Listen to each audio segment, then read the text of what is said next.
groupthink, an idea in social psychology that people strive for consensus within a group.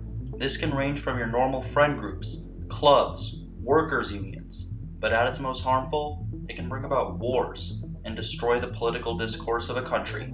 We have seen this in the destructive behaviors and ideologies religions have brought about over the years.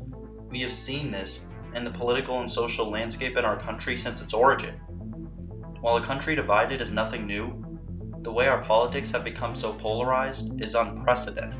Polarization in groups is a tendency for attitudes and behaviors of a group to grow more extreme, especially when the group is brought together with more discussion of their viewpoints and their disdain for the common enemy.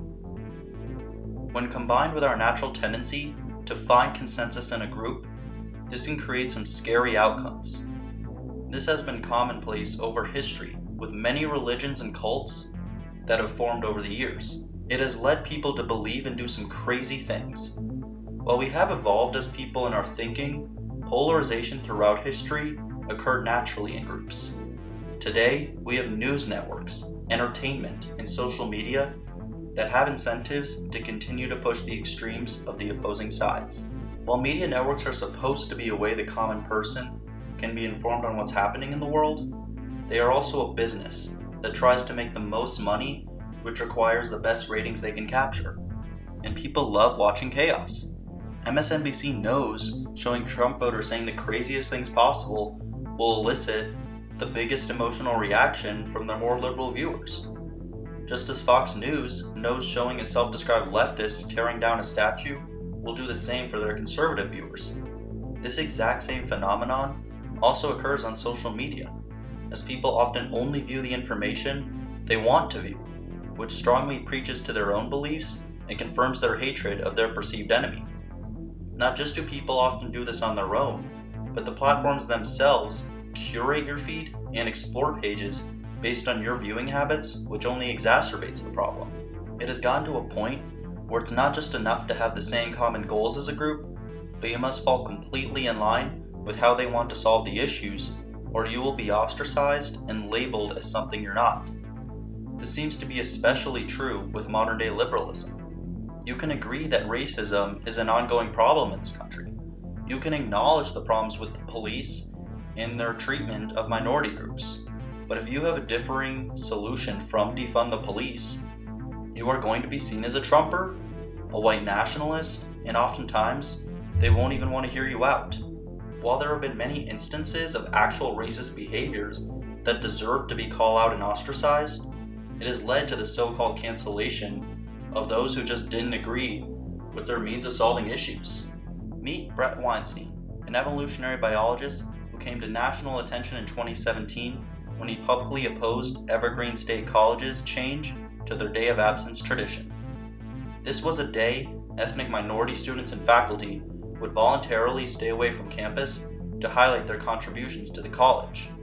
But this tradition was altered in 2017, where white participants were asked to stay off campus to attend a program on race issues, while the on-campus program was designated for people of color. Bret wrote a statement to campus colleagues stating this new method is a show of force and an act of oppression in and of itself, and one's right to speak or to be must never be based on skin color. This has led to calls for his resignation and massive protests against Weinstein that led to altercations, and the professor even had to hold his biology classes in a public park. Weinstein then resigned from the university.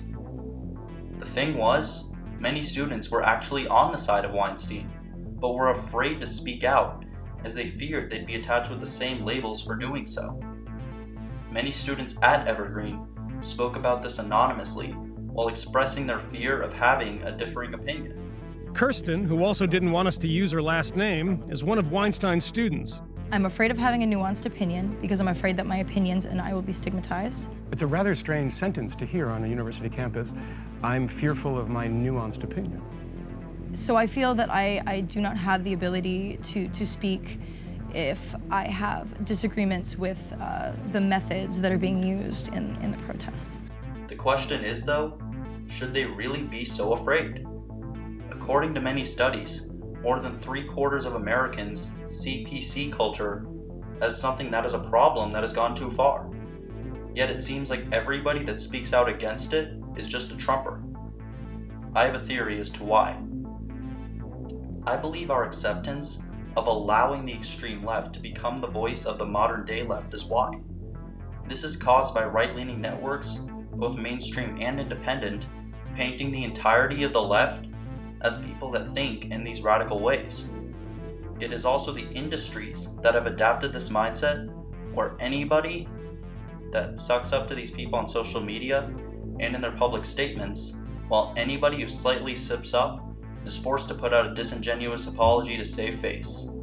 They can't argue it was blown out of proportion, or that this was when they were young and immature, or that they weren't being serious.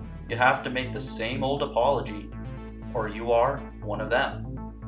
Businesses are forcing the ideology down their employees' throats so they don't come under fire from SJWs on Twitter. We have allowed these people, as a society, to control our way of life. The only people that are willing to not cave in are those who don't care about the retaliation. Trump supporters don't care about being ostracized from a group they never wanted to ever associate themselves with in the first place, and they liked thinking of themselves as the enemy that the extreme left labels any kind of opposition as.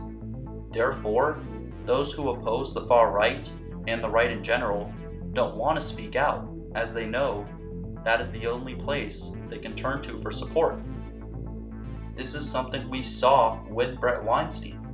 This is a guy that describes himself as more progressive leaning, a guy that in college spoke out publicly against sexual harassment in campus fraternities. He's spoken out against police militarization. He is clearly not an ally of white nationalists, the far right, or even regular conservatives, like many of the students on campus suggested he was. However, his first public appearance after leaving Evergreen was an interview on Fox News, because that's the only place he could go to speak his mind on the issue. A left-leaning network, or even a moderate network, would be too afraid to bring this guy on, since it would be seen by far leftists as bringing on a white nationalist. With this group polarization that has occurred with the two main political parties in this country, that has left many in this country to stay silent. Even if they lean left on many issues, they don't want to speak out against the ideas they don't agree with, because for the extreme leftists, you are either 100% with them or you are 100% not. There is no gray area. There is no debate. It's you believe in both the same problems and solutions, or you are one of them. The main question is, can this be solved? Can a political discourse the majority of Americans actually want to be formed that can be devoid of ideologies from people like this? I believe the answer is yes, and that is for one simple reason. The extreme views that have warped our points of view of each side are the minority. The viewpoints from people that speak the loudest and whose voices have been amplified in the modern day are not the viewpoints that are held by a majority of Americans. The only way to change this is for the voices of everybody in between to be amplified. The voices from the right that disavow Trumpism shining through. The voices from the left that disavow extreme PC culture gathering attention, as well as everybody in between, speaking up loudly for these people to lead the discussion going forward, rather than the people who believe Donald Trump can do no wrong, and those that believe anybody that disagrees with them in any way is a white nationalist. We need these people to spark a change where normal people can have discussions rather than watching viral shouting matches. This will not be easy at all.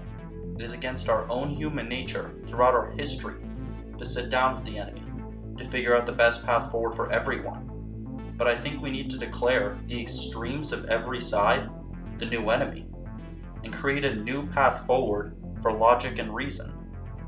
Create a new path for those that are open-minded, enough to hear an alternate perspective, and understand there are certain things you will just have to sit back and listen to when you can't experience it yourself. But also an understanding that while you may be facing a problem, it doesn't mean you have all the solutions. and that it is okay to listen to those who do understand things you do not, and admit that sometimes you just don't know.